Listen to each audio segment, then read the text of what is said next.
Is there anything you want to follow up with about aspiration? Doubts or confusions or interesting ideas and connections that came up?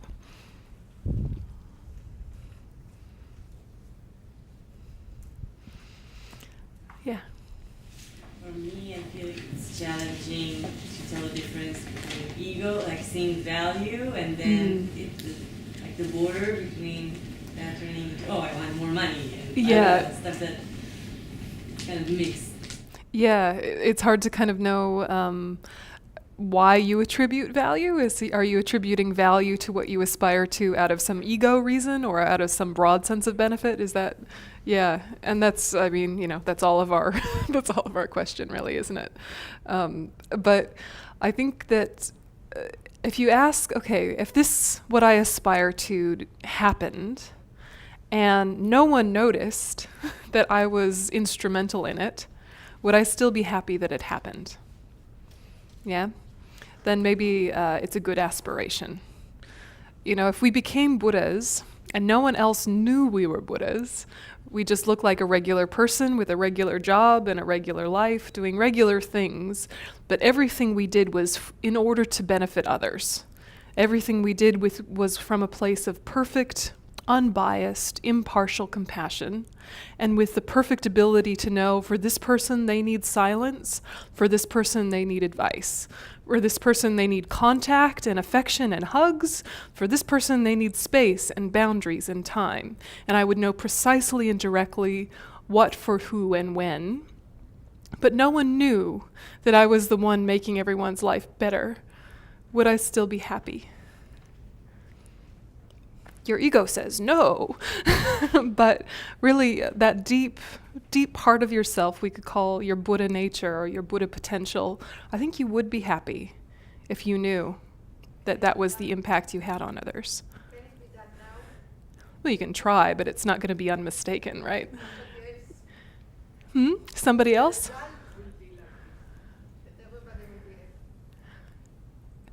I don't understand. Say it again. Can we make other people happy? That's a good question. Can we? Can we force them? No. Violence? Yep, aggressive friendliness. Yeah. Be happy or else. Right? That's what our mothers do. No, I'm kidding. I'm kidding. Look, this is the question, is that wanting others to have happiness, wanting others to be free from suffering, makes us peaceful until we think we need to be successful in the immediate. Having that as an aspiration, may you be well, may you be happy. But whether or not you're well and happy, there are too many other conditions at play. If I were enlightened, I would know if there was anything I can do. But I'm not enlightened, so I'm going to make an educated guess, and then I'm going to let go. Here's my best so far. Here's my best so far. Yeah, and that living in that way makes you content until attachment takes it over and needs signs of success. Yeah, and makes it about you if there is success. Oh, I did make them happy. I'm amazing. I'm great. Yeah, danger, right? Look at all these people I made happy. I'm kicking butt at the Bodhisattva path. Woo, right? That's dangerous, right? Yeah, right. How about for the moment, until it will be possible, we will be able to just put as a target contribution. I contribute to, and if everybody will do that, I am part of a small contribution that might, has a potential to lead to happiness of someone even that I don't know. Yeah. So I will never see the results. But the main thing is the doing now and contributing and Yeah. and maybe having, if necessary, satisfaction of that. And this is a daily, Yep. even moment to moment, possible to verify whether it is or not. Is it Well, that's up to you. But I think the question is it enough, or is it good to be oriented by the motivation to contribute? Yeah, may I contribute to the happiness, right? May I contribute to general happiness? May I contribute to the specific happiness of those around me? May I contribute? I think it's a beautiful mentality. Whether you see the result or not, I think that's great. I'm saying, is it we're talking about aspiration Yeah. or motivation? Is it enough? Or maybe it's a kind of an excuse. Yeah, is it enough? That's the question. Well, it depends on what you think contribution means. Yeah, to say, what is my contribution to world peace? My contribution to world peace is to try to have inner peace and to not have inner violence that radiates out as external violence to anyone I meet. Some days I'm successful, some days I'm not, but, I don't hit anyone, yay. But, is it enough, my contribution to world peace, to work on my inner peace, to try to refuse the negative states of mind temptation? Yeah? To shut down instead of open up. Yeah, the temptation of negative states of mind to go into criticism rather than compassion. Every moment it's a decision whether to fall into the same old pattern or to reinforce the new one. But to have the intention to hold to that, I think, is profound and good and worth nourishing. But you have to ask yourself, what do you mean when you say contribute? Do you mean pick up litter in the park and put it in the rubbish bin? No, I've done enough today. No, I would say no. Yeah. Yeah. To face the moment of asking yourself. Yeah. The problem, I think, is falling into self-indulgence. Yes. Or, Yeah, the danger is to fall into self-indulgence, for sure, or to fall into a sense of, I am a good person, and that is enough, therefore I don't have to try anymore. Yeah. Yeah. Yeah, it's delicate, because if you're coming from a really, really deeply suffering place, to say to yourself, all I can do today is be kind to my partner and walk the dog, then if you're coming from a very suffering place, that is a good mentality. But if you're not in a very suffering place, to say, all I can do is be kind to my partner and walk the dog, that's lazy, right? It's the same thought, it's the same behavior. One is skillful means and wisdom, and one of it is absolute laziness, right? Because it's what's underneath it that's driving the decision. What I find works, it's just a technique. Whatever I do and I think about whether it's sufficient or not, I do slightly a little bit more. Yeah, I think that's a good mentality. Yeah, what you Then it's kind of making you look at the situation and just verifying things and kind of have a dialogue with the situation. Yeah. It's a big Yeah, it sounds like your way is to ask, what can I do in this situation, and then just do a little bit more than is comfortable. Is that kind of your attitude? Yeah. I'm not successful all the time. Sure. But yeah, it's an interesting mentality. You have to just know yourself well. What becomes a trap and what becomes lifting? What becomes empowering and moves you forward, and what becomes a spiral of kind of self-criticism and doubt. And the same way of thinking is going to land two different ways in two different people. So if you know that this keeps you motivated and moving forward and expanding your heart and deepening your practice, then it's obviously doing the trick, so proceed. But if the same thinking makes you go into a spiral of self-loathing, don't do it. Right? Do something else. Yeah. So again, it's that self-awareness. Susie. Instead that conversation, I found or I catch myself in those situations. For example, when I invite my family to have dinner, okay? So I prepare because I want them to enjoy. And we are sitting at dinner, and I find myself saying something that, do you like my food? Yeah. Yeah. And so I did it. And I can catch myself Yeah. saying that. So I said, oh my goodness, I failed. It's about me and it's not about being generous or whatever. And the worst is when I compare myself to others, but my cake is better than. Yeah. Therefore, my ability to give you happiness is more. No. But the best part is like, I catch myself in that moment and I said to myself, Yeah. I would say to anybody, it's like, okay, next time my game is, Yeah.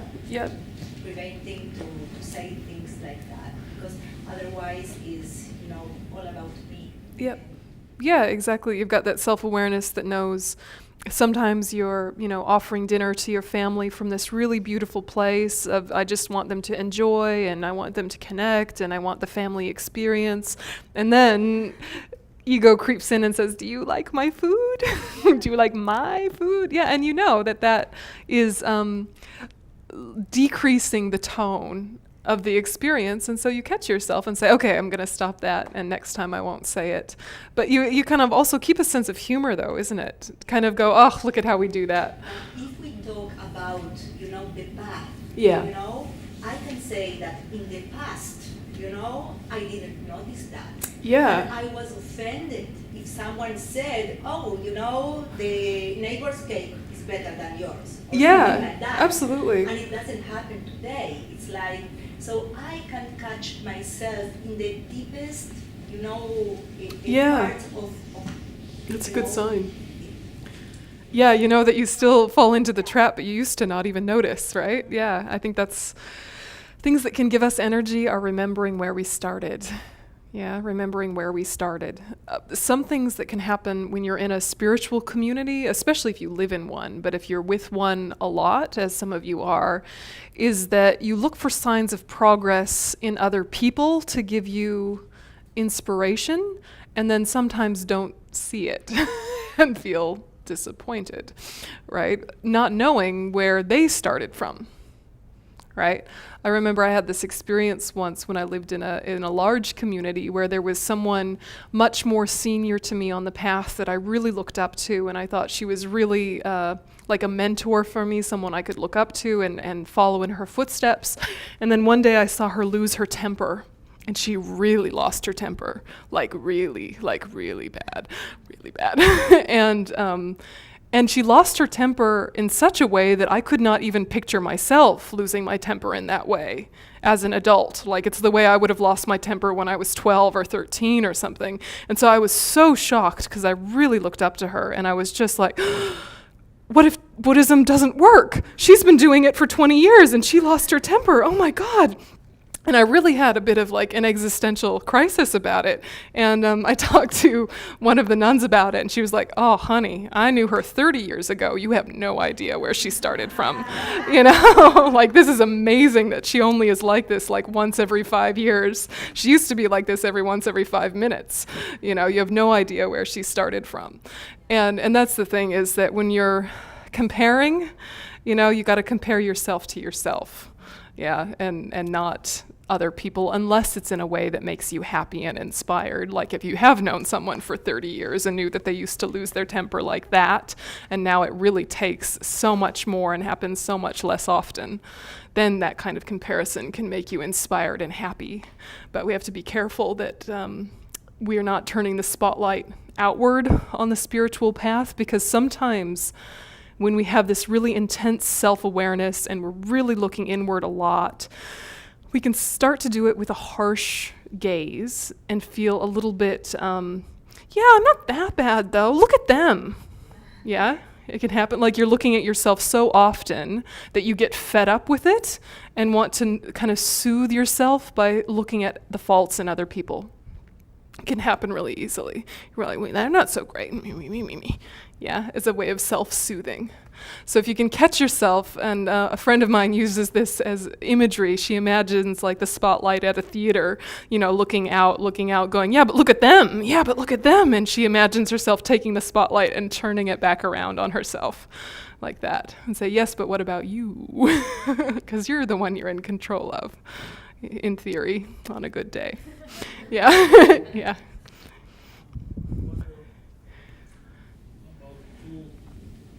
of the same picture. Are they the two parts of the same?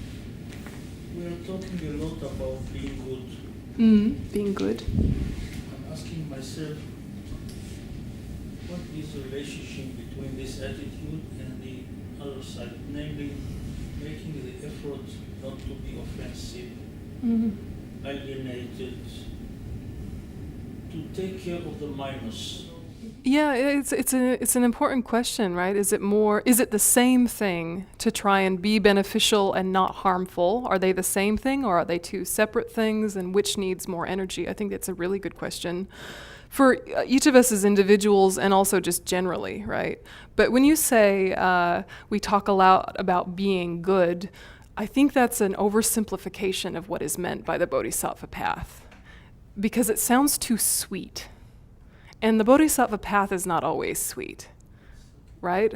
The Bodhisattva path can look any number of ways. It can look like fierceness, it can look like fire, but it's with the motivation of may you be free from your suffering and the causes of suffering, which might be your negative states of mind and behavior, which should stop now, fiercely, right? The way in which a very centered, calm parent would address very bad behavior in their child. Right? If they were in a centered and calm place and their child was beating up another child, they wouldn't say, "Oh, sweetheart, let's not do that," right? They would say, "Oi, what the hell? Don't do that." Not because I'm mad at you, but because it hurts them. This is not what we're about, right? It would be strong, right? It would be loving, but strong. So the Bodhisattva path isn't about being like a sweetie, right? Some people, it looks like being a sweetie, and that's quite nice, but they are probably sweet people, and that's the way compassion and kindness looks when they're connected to compassion and kindness. But we have to remember this mind training verse in the 7-point mind training of Geshe Chekawa, which is maintain your natural behavior, but change your attitude. So it's maintain your natural behavior, but change your attitude.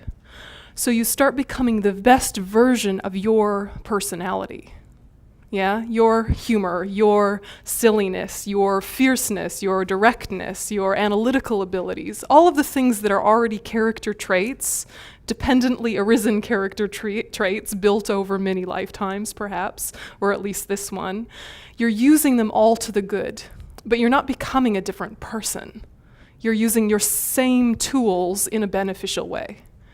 So I think that when you say, a lot of the day you're spending trying not to harm rather than proactively trying to do good, I think that's just a recognition of, how your life has gone so far, is that when you're not careful like that, you might hurt people, right? And so you're working on it, which is like fantastic, and we should all do the same. But sometimes there's enough space to then proactively see what is of benefit. Is there anything I can add now? Right now I'm working on subtracting certain negative traits and behaviors and habits, but sometimes I'm steady and calm enough that there's space to check, is there something I can add now that is of benefit? And it might be, just adding presence to someone who's really going through a struggle. You're just able to sit there with them without needing to inflict advice. You're just able to sit there with them while they suffer and they feel not alone with it. Or, you're able to share advice when there seems an opening and asking for advice. You see the opportunities to contribute because your mind is clear enough to do so. So I think your approach is fine, but I think they are two sides of the same coin of you're working on trying not to harm, but when possible, also trying to see what is of benefit. So basically it boils down to, are you oriented towards compassion or are you oriented towards love? And they work together beautifully, but it's just a slight shift in emphasis. If you're oriented towards compassion, then you're looking at alleviating suffering. If you're oriented towards love, you're looking at bringing happiness. Yeah, and they obviously are best friends. And you just choose, for me in my life, what makes more sense as an orientation, or for me today. I don't know if that helps. Yeah. Meh. Slowly. Yeah. Anything else about aspiration before we go on to the next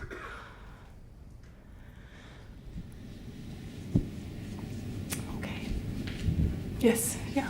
about success. She mentioned the word success, and you did a few times. And I think that if you sit with yourself, meditate and ask yourself, okay, what will be successful? What is success? And you're honest enough, then you can rather quickly find if it's a self-cherishing, self-grasping, what is success? Okay. Yeah.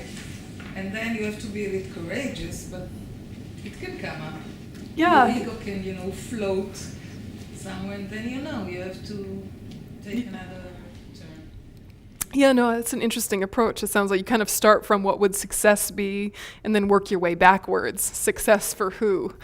For what reason? To what end? And then you can know, is it self-cherishing or not? Yeah, it's one way for sure.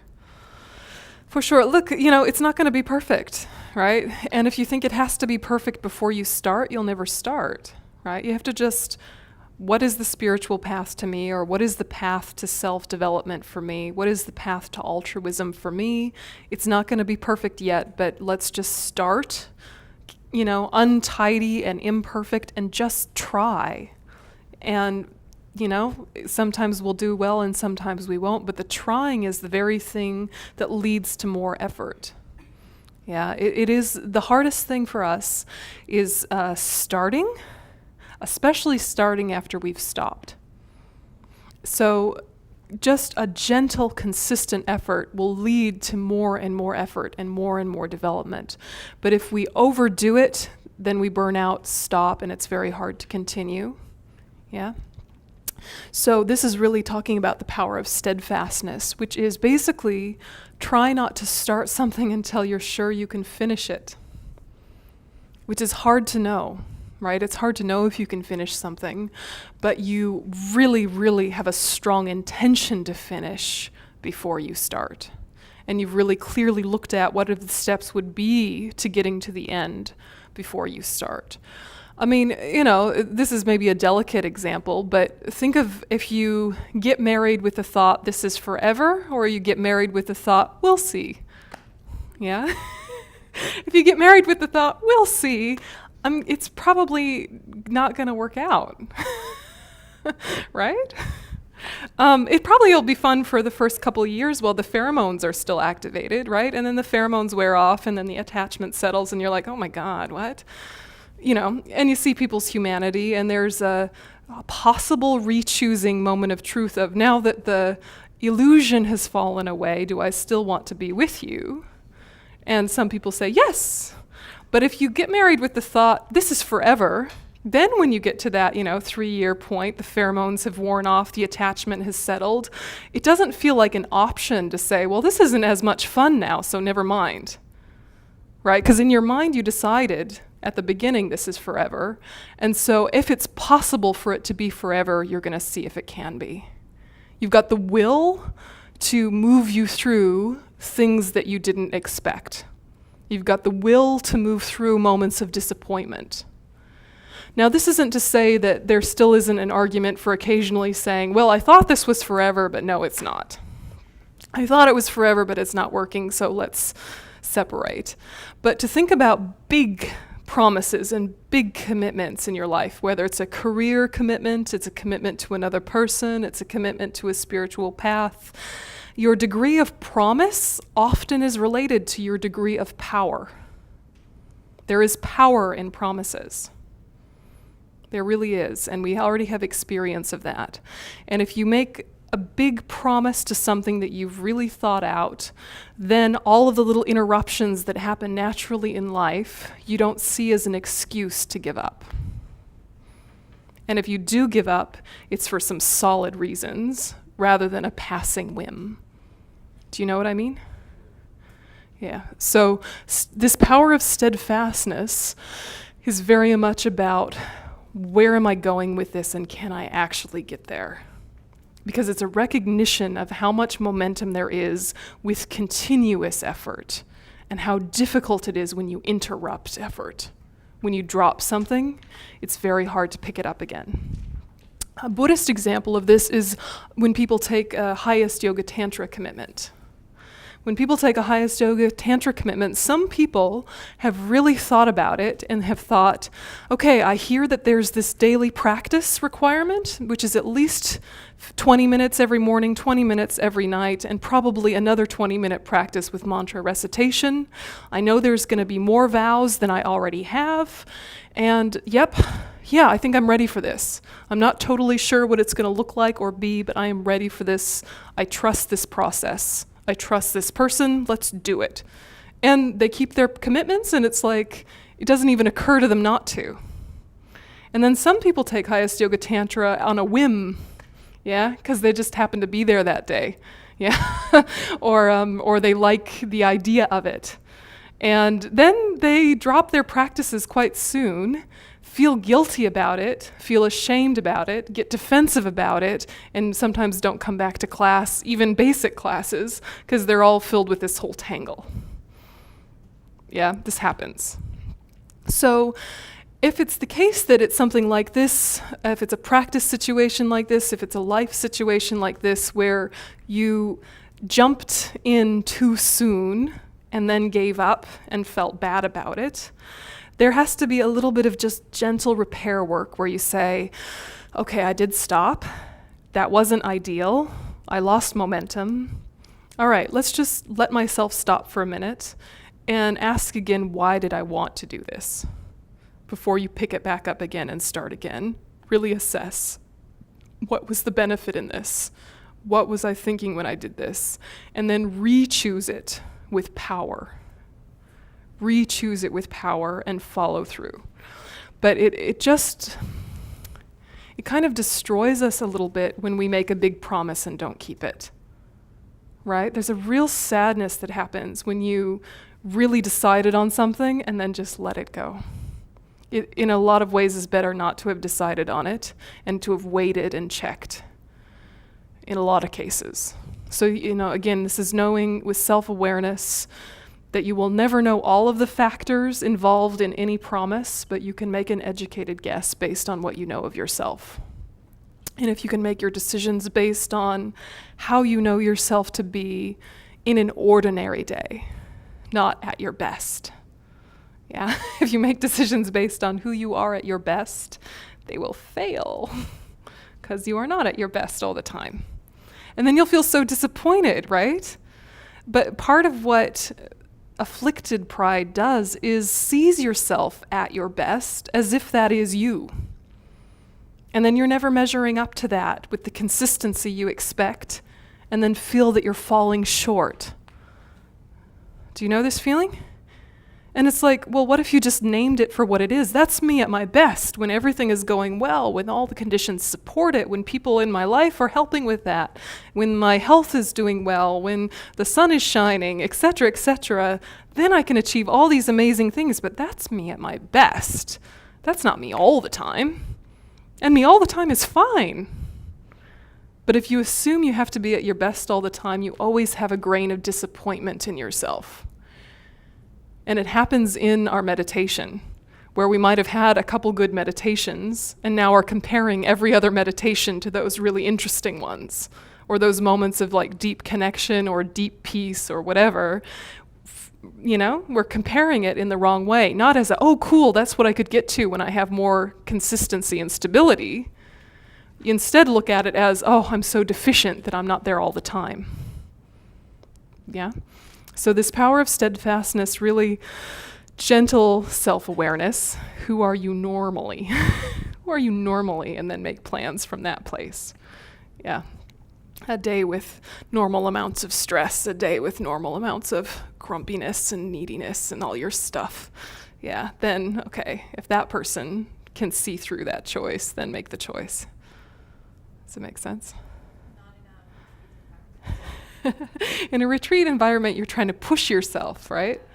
In a retreat environment, you're saying, all right, normally I can only sit for 10 minutes. Now I'm going to try and sit for 8 to 10 hours. Crap. But the community is holding you, right? The community is holding you. The retreat structure is holding you. The retreat leader is holding you. There's many things holding you, which might mean at the end of the retreat, your normal meditation can become 20 minutes instead of 10. Yeah, that becomes your new normal. Yeah. Yeah. So if you think, oh, my new normal is who I am at retreat, doing 8 to 10 hours of meditation a day, unlikely. But if you think, all right, well, I started with 10 minutes a day, now I maybe can do 15, maybe 20. Let's see. Because I've stretched my abilities a little bit more. Yeah, like you pushed yourself to the next level of exercise, and now you have a new default strength. Yeah, so slowly. Yeah. Okay, so the power of steadfastness is when Buddhists talk about confidence. What is the difference between confidence and pride? I know I might fall, but I'll get up. And pride is just, it's not gonna affect me. I'm not gonna fail. Oh, right. Pride says you're not going to fail. Yeah, I'm good to do it. It's easy. Pride is like too certain. Yeah? It's like I know I'm gonna meet challenges, but I'll meet them and continue. Yep. Yeah. Confidence has an awareness of challenges, and it knows you will meet them, but it recognizes challenges. Yeah. Yeah, I think there's something to that for sure. Well, how does pride think of others? Right? Yeah. Pride by its nature looks down on others. Yeah. There's a comparison there which is got superiority. Even if the superiority is you have superior suffering, right? Which is very common in this culture. No, superior suffering, right? Right. You know, but it's kind of got this, I win. I win in the suffering battle. I win in the intelligence battle. I win. It's got that. Pride really has that. And is it fun to be around arrogant people? Is it fun? No. They're not our fave, right? They're not our fave. Like when we're thinking of our friends that we like to hang out with and feel relaxed with, we're not usually thinking of our most arrogant friends as our like go-to hangout buddy. Are we? If we're trying to show off to other people, we might bring our arrogant friend because they like lift our game and make us look more shiny or something. But, you know, in terms of where do you feel happy and relaxed, it's often at the homes of people that are more humble, isn't it? Right? When I was taking my mom around, I went to hang out with some friends that have 3 small children under 5. So you can imagine their living room, right? Their living room was like, right? Because they had like 3 children under 5. Like, how can you have a clean house with 3 children under 5? It's impossible, right? For 2 seconds and then, right? And we were so relaxed there. We stayed there for hours, right? It was just like, yeah, big balagant, totally relaxing. Yeah, no airs, as they say in English, yeah, not putting on a front. And then we went to a very rich friend of mine who they're retired and have quite a fancy house.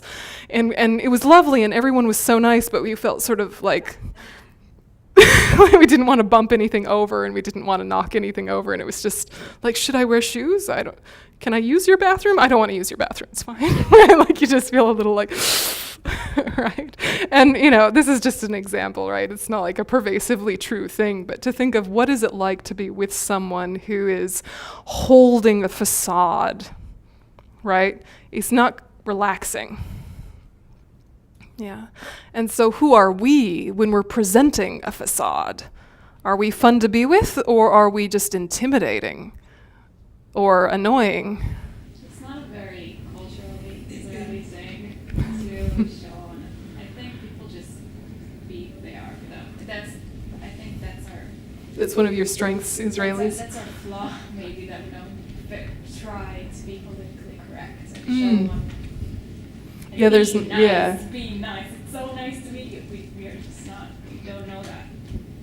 Yep, you're not too American. That's good. That's great. It's not.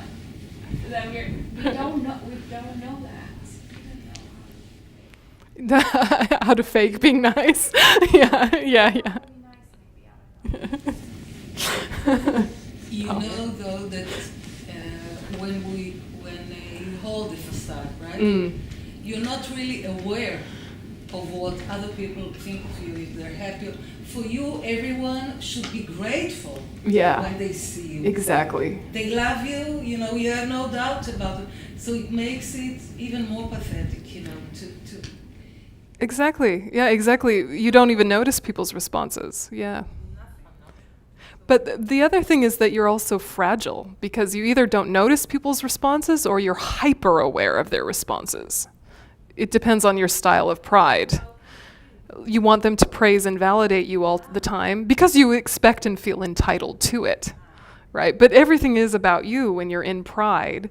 And I guess the suffering of pride is what we need to understand so that we don't want it anymore and we switch to confidence, which is pride is isolating. You're all alone at the top. No one is good enough to be your friend, and so you're alone. Yeah? No one is good enough, which means you're alone. Pride is really isolating. What will people think if I hang out with this less intelligent, less articulate, less educated, less wealthy person? What will people think? Yeah, how will I look? Right? It's really yuck. Because then you miss out on all sorts of different kinds of human experiences and connections. But it also means that then the people you choose to surround yourself with are often those that validate your pride, which keep you locked in negative habits. Yeah, exactly. Sometimes you're surrounded by hypocrites or people that are yes men, yes, yeah, or sycophantic. Yeah, it's not good, yeah. There's another side of it that I think it's because we want to be proud and we have low self-esteem. The other side of it is that you surround yourself with people that are less successful. Yeah. Because they make you feel good. Yeah, that's true. There's that side where you go the opposite and do surround yourself with people less successful because it makes you look better. Yeah, or you surround yourself with people less attractive so you look more attractive. Or you, yeah. That's good strategy. That's just good dating strategy, people tell me. So how do you find that place inside you that it's not pride, but it's not low self-esteem? Yeah. You can be humble, but don't be self-deprecating. Exactly. It takes great confidence to be truly humble. Otherwise it becomes humiliation. Yeah, it takes great confidence to have modesty. So these are things that are interesting to experiment with of when are you comfortable in your skin, comfortable with the people around you, without that kind of hyper comparison that pride and jealousy do. There's a hyper comparison.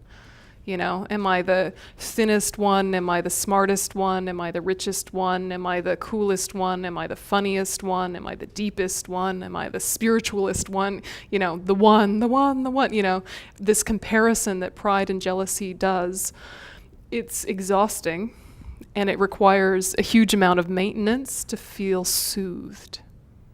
So some of our burnout is the strategies that pride and jealousy tell us we need in order to feel safe and comfortable in our skin and with other people. And if we just stop this kind of comparison, we'd have all this energy free up. Yeah, so much energy would be freed up. Do you know what I mean? You know, think of those moments when you have just kind of gone, oh, anyway, this is as good as I get. Take it or leave it. Yeah, it's a great relief. It's a great relief. This is as good as I get. Take it or leave it. And it turns out lots of people will take it. They think, yeah, you're great. Let's hang out. Yeah, lots of people. And the people that don't, probably superficial. Bless them. We'll keep the light on for them, but bye for now. Right? It's interesting. So, looking at the power of steadfastness, we're trying to shift into confidence, which is positive pride, which is a really conscious way of orienting yourself to your potential rather than your accomplishments. So instead of identifying as who you are and what you've done, instead of identifying as what you look like and what you have, you're seeing those as dependently arisen things that are not you, that you make use of, but you're actually identifying with your potential instead of your neuroses. That's positive pride. So it's the confidence that knows, with effort and time, I can change, because you have already. There are things that you do differently now that you didn't do 10 years ago. Yeah, there are ways that you are more grounded or more patient or more open, I'm guessing, that are learned, right? That didn't just come naturally. You had to learn them and you had to work on them, and now they are you. But you're placing your identity in this concept of this mind is trainable. This mind is a perfect vehicle for change. Change has happened already. I can do whatever I want with this mind. I just need time and effort. Yeah? And so that I have confidence in. And you can't think that that's special compared to anyone else, because everyone else has that potential, right? So you're not comparing yourself to others, because how can you compare potentials, right? It's kind of like infinite. Everyone has Buddha nature. That's amazing. You have Buddha nature. Be confident. But you can't have pride, because everyone has the same. Everyone's mind is clear and knowing. Everyone's mind is empty of inherent existence. Everyone has the seed of enlightenment. No worries. Yeah? So placing your confidence in this identity of who you can be, who you will be, what this mind can do. Does it make sense? Does it sound weird?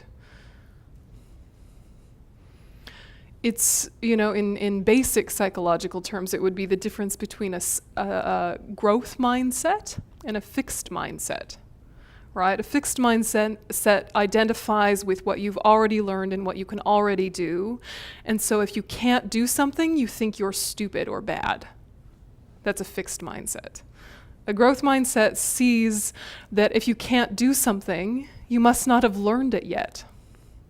If you can't do something, you must not have practiced it enough yet. Not as a cosmic deficiency in your character. It's just new. Growth from growing, yeah. So anyway, to frame it in kind of secular terms, we could go either way with our mind, right? If something comes naturally, I am amazing. If something comes difficult, I must be bad. This is not a useful way of thinking. If something comes naturally, it means it's habitual. It's learned, it was supported. Good, keep it, enjoy it, use it, but it's not you or yours, right? Yeah. So we should have maybe faith that we have the potential before seeking for potential.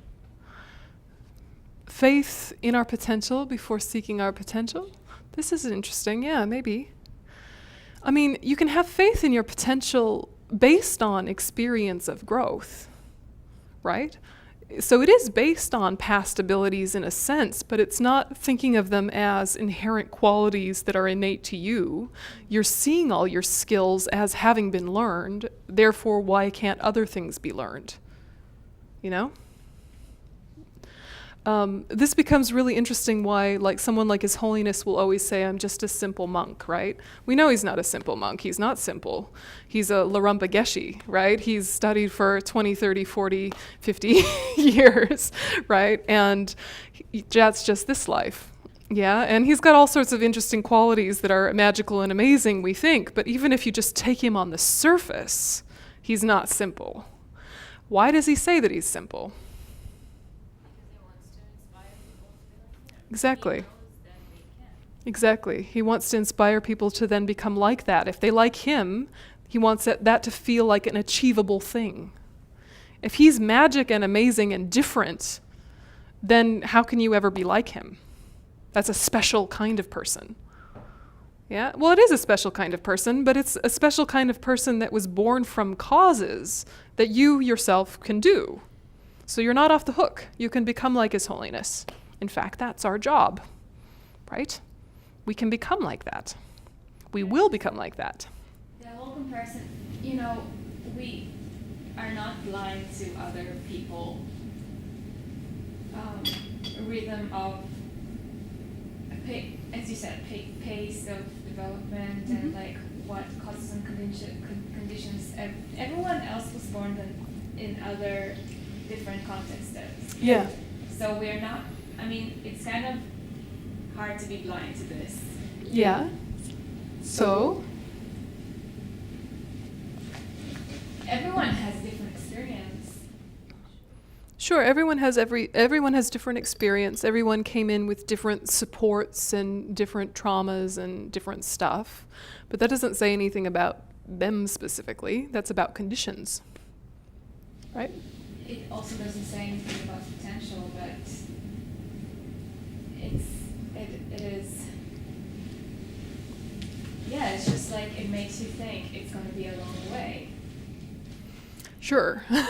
Sure, it makes you think it's going to be a long way for ourselves as individuals, but also there's some sentient beings who may take quite a while to finish their path, right? You look at, okay, let me talk to you. Okay. You look at animals. Animals? And you think, okay, by theory, they're supposed to be, I mean, by Buddhist theory, they can be enlightened as well. Yeah. But as a human being, you have the view of just one lifetime. You haven't seen, lifetime after that. So it's very hard for you to see the whole process. So how do you don't get this, how do you don't look at them and feel like, oh my God, it's going to be so long and tiring, and if it's ever going to happen, like how do you, and you want to help them. Yeah. That's my point. It's not like, I'm not talking about us that are in Sangha or lucky and, lumbering and everything. I'm talking about everybody else.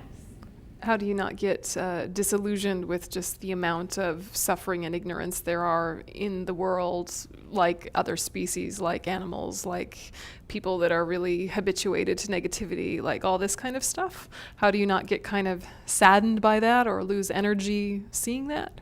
Is that your question? And also, how can you benefit? And how can you benefit? This is true. These are very good questions. What do you think, team? What do you think, team?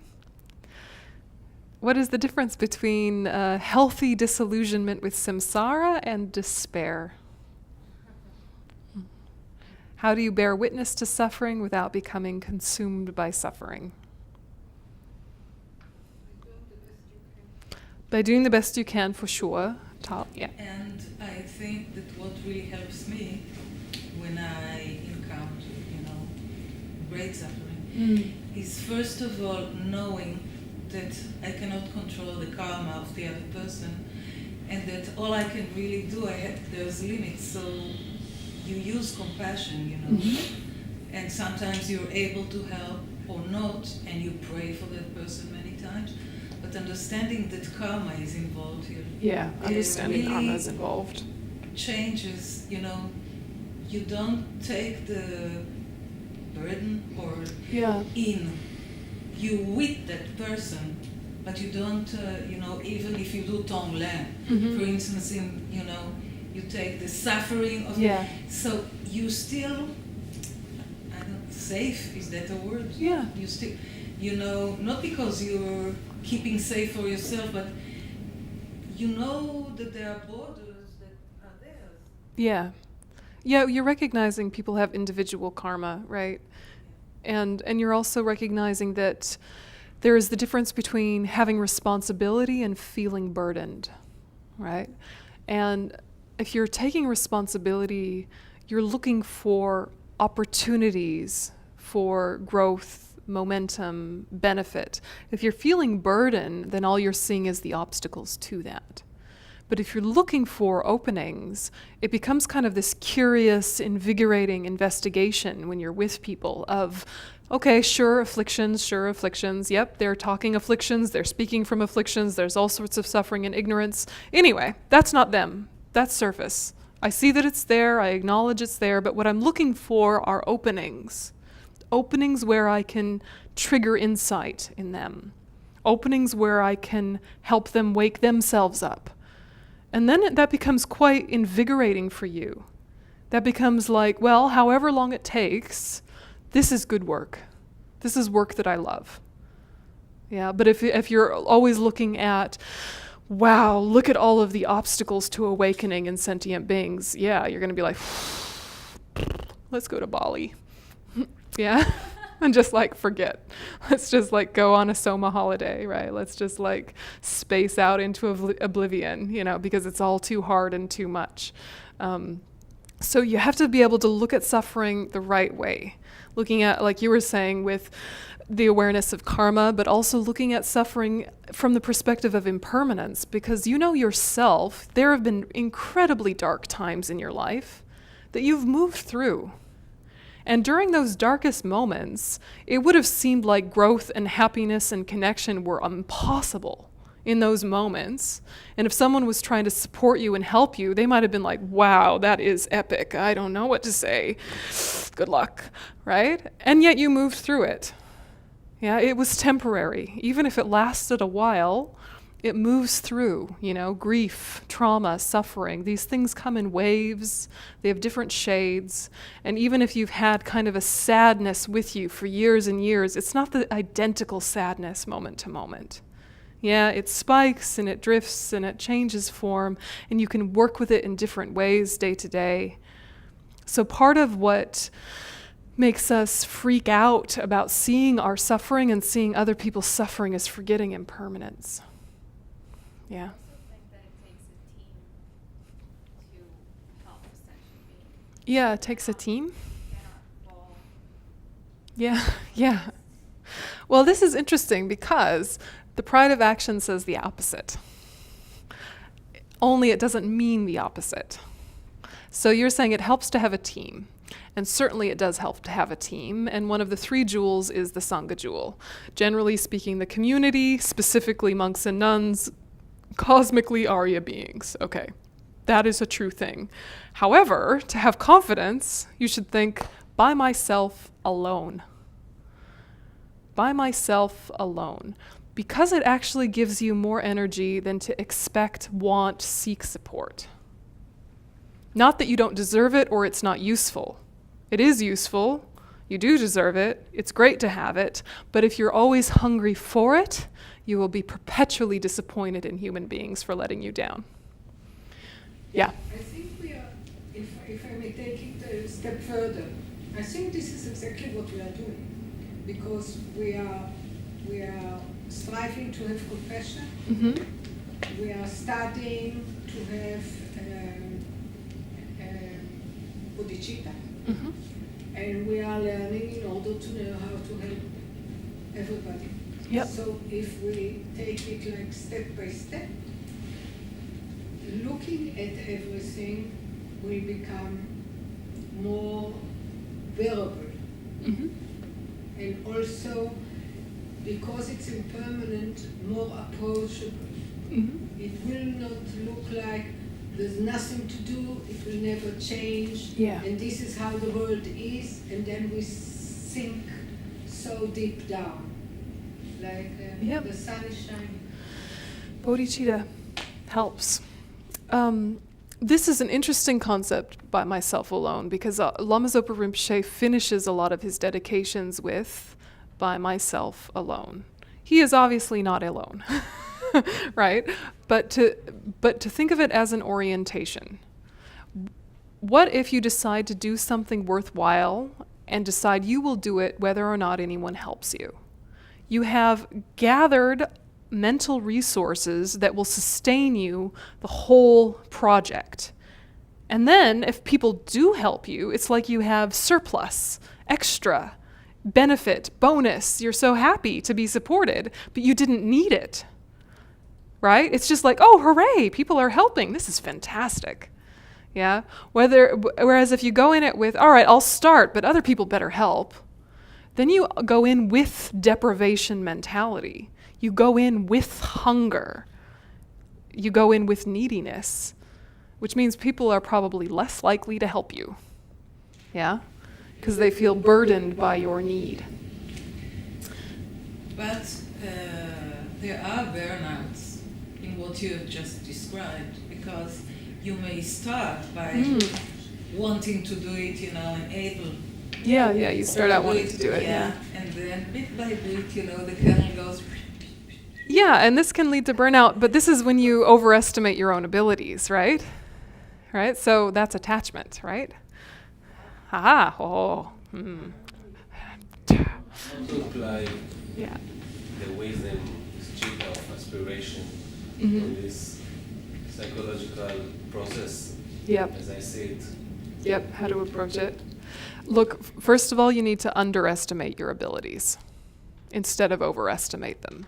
So, you were saying take what you think you can do and stretch it a little further, and there is an argument for that approach, generally speaking. Yeah, but another approach for sustainability, for ongoing effort, is to think, what is the maximum I can do? Okay, I'll do this much.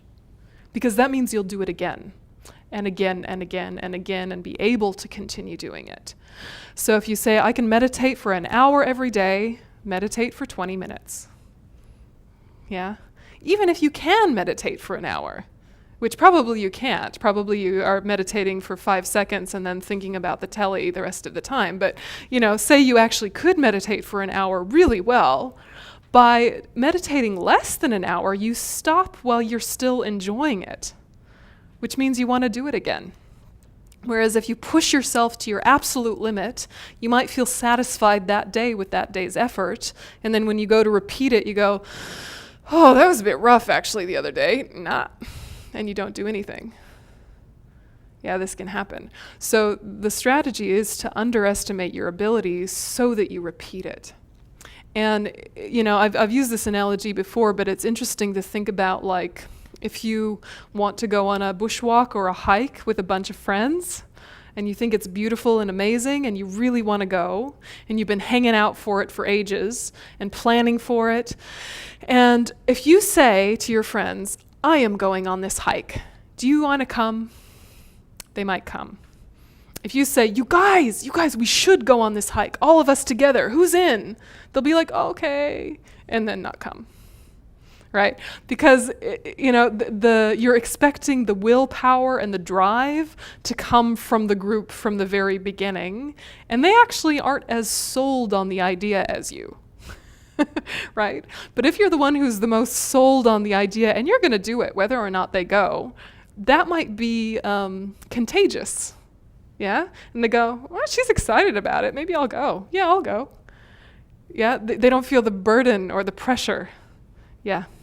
What do you suggest we do in cases, like some projects are just too much for a single person or for myself, and maybe I want to do something really big that I think can really help, but I won't be able to do it alone, and I do need other people with me. Yeah. So if I go by myself alone, I'll have to give it up because I know I can't do it. Yep. Yeah, what do you do when you actually do need other people to help you? Yeah. And you can say, you guys, I really want to do this, but I can't do it by myself. Just say the truth, right?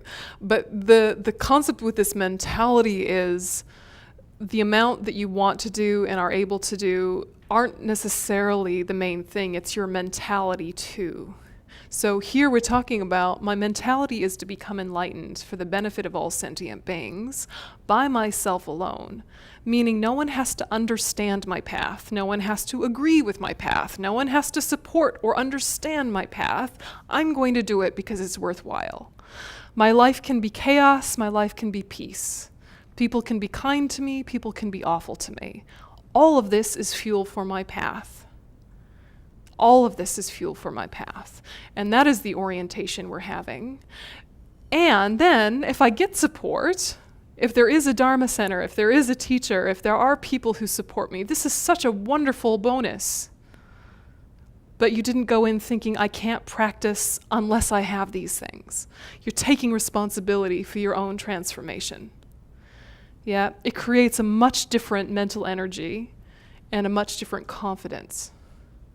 So this is where we are establishing this idea. Now, if it comes to, all right, say for example, we want to do a certain retreat and we know we can't do it unless other people help, something specific, then what you do is you hold on to, this is really important for a number of reasons. I want to do it. I'm going to hold commitment to doing it and see when conditions assemble. So I'm not going to do it when I can't do it by myself, but I'm going to hold steady to this needs to be done. And my kind of commitment to the vision can be the sort of thing that brings people into the vision. Commitment to a vision. Yeah. And if it also means that if no one assists you, then you realize maybe it's the wrong time. Yeah, and you can kind of let go. Like I often think if a Dharma center flourishes, it must mean that it's needed and valued in the community it flourishes in. And if it's not flourishing, it must mean it's not needed or valued. It's the wrong time and place for it. So, you just ask yourself, if I want the particular center I'm in to flourish, what are the things I can do to support it? But if it's just not happening, if I'm beating my head against the wall, it's not only about me. But my commitment is to the path. So the real by myself alone is to the path. Knowing that you are never alone. It's a mentality. The Buddhas are watching every moment of every day, going, hooray! Right? All of your, kind, sentient being friends, lots of them do understand your path, do value your path, think that you're great and want to support you. So you're not alone, but orienting yourself that way gets rid of the desperation and the deprivation mentality and the neediness and the attachment and the hunger for validation, which makes us tired. Yeah. Commitment, dedication, and enthusiastic effort are all contagious. Commitment, enthusiasm, joyous perseverance are all contagious, says Shuki. Says Shuki. Agreed? Yeah, generally they are contagious, if they're true. Yeah, generally they are. People catch it like this, but if you're there, people join. Totally. Yeah, I remember there's this tradition that when you first get ordained, you do practices all night to help create the cause to stay ordained. And some of my fellow ordinees didn't want to stay up all night because they'd been, up all day getting ready. It's a long day, right? There's a lot going on. And I was like, please, you guys, please. And a few of them were like, okay. And so then 3 of us were like, okay, we're hardcore. We're going to do it. And we set out the plan for the night and we'll do this puja and this puja. And we were, the 3 of us. And then, of course, everyone came. Plus extras. But I remember that was my first really powerful example of that, of we think it's important, we're going to do it, let's do it. And then that just attracted people. I think even some random tourists were like, what are you guys doing? And they came and joined us. Happens. Yeah. So we know what it feels like to be with someone who has contagious enthusiasm, but we can be the one with contagious enthusiasm. And you are happy when you have contagious enthusiasm, when you honestly will do it whether or not people support you. When you know what that feeling, when you honestly are going to do it whether or not they get it. It's like taking care of your child. You're going to do it if people are going to agree or not with how you educate it. Like, it's not the same, but you have the commitment to understand and what he needs. Yes, whether people understand the way you educate them or not. I think it's too severe, you're too easy on them. Yeah, I think you're right. It can go with parenting strategies. It can go with career choices. It can go with spiritual path. It can be how you decide to, start the permaculture garden in your backyard, whatever. If you're really into it, you're really into it. Yeah. It can become its own danger, right? You can be so totally into it that you don't notice other people's resistance or that you're hurting other people because you're so driven. Sure, we can always turn gods into demons, right? We can always distort the teachings with our ego. But if you're remembering this is all about what gives you life, right? What gives you energy, then you know the attitude to adopt with it. And if it's something that you're not really excited enough about to do by yourself alone, well, that's important information, isn't it? Yeah, it's important. Okay. So then we have this pride of ability, which this is the most delicate one that can go accidentally into pride, the wrong kind. Because you're thinking, if not me, then who? Right? You're thinking, I am the fortunate one who has enough health and enough independence and enough mental intelligence and enough emotional intelligence to actually engage and progress on a spiritual path. Not everyone has the same conditions as me, which is not the same thing as saying they don't have the same potential as me, because they do. But, the little kitten that I'm babysitting is not studying. I tell him he should. He doesn't agree, right? He sits with me when I meditate. We could say, look, he's meditating. No, he's not. He's sleeping. And he's probably dreaming about killing things, right? he's super cute. Like, he really wins in the cuteness competition. Like, he's much cuter than me, but he is not studying. If I think, if not me, who? In this house, if I'm not meditating, no one else is going to meditate. He's not meditating. Yeah, he's thinking about killing bugs. Yeah, if not me, who? In your household, if you're not practicing the spiritual path, who? Maybe your spouse, maybe your kids, if you're lucky, but maybe not. If not you, who? Of your circle of friends, of your coworkers, of your extended family. Lots of them are intelligent, lots of them are kind, lots of them are ethical, lots of them are many things, but of all of the people you know, how many actually have the right combination of things to make them investigate deeply the meaning of life, how to develop altruism, and be of benefit to others? Some, but not many. Percentage-wise, all the people you know, right? You're saying, if not me, then who? Meaning I have to. I have to, right? Yeah, so you're having this confidence of, oh, right, I am the fortunate one. I am the fortunate one. Like, I'm the chosen one? No, not the chosen one. No, saying I am the chosen one, no. You're saying I am the fortunate one. This is the pride, is when you say, if not me, who is so... Yeah. Yeah. No. You're seeing that it's rare. The combination of things in your life is rare. It doesn't mean that you are owed them. It doesn't mean you deserve them. It doesn't make you better than anyone else for having them. It means you're fortunate, right? If we hadn't suffered as much as we had suffered, we also wouldn't have the same curiosity for self-development. So why do you call it pride and not confidence? Because you're thinking, I am lucky. This gives you a real confidence. Look at what I have. It gives you an energy. No, that's why Yeah. why do you call it pride? Pride is Positive pride, right? These are all forms of positive pride. Positive pride. So you have to go up. Positive pride. Steadfastness, confidence, positive pride. Yeah. Yeah, it's very confusing. Look at the main heading. All right.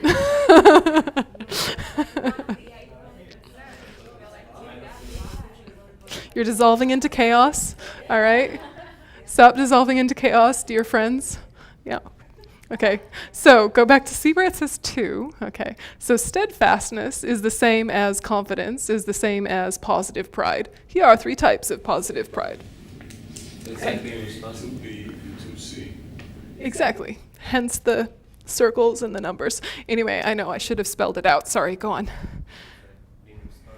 Being responsible, exactly. But being responsible with a sense of like gratitude in a way. Gratitude's kind of a cheesy word, and it's kind of like loaded for us, like, oh, gratitude, whatever. But genuine gratitude, right? Like, right, okay, yeah, I do have enough health. Not everyone has enough health. My health is not perfect. There are things I wish were different about my health, but it really is good enough to be independent. That is amazing. I am grateful for that.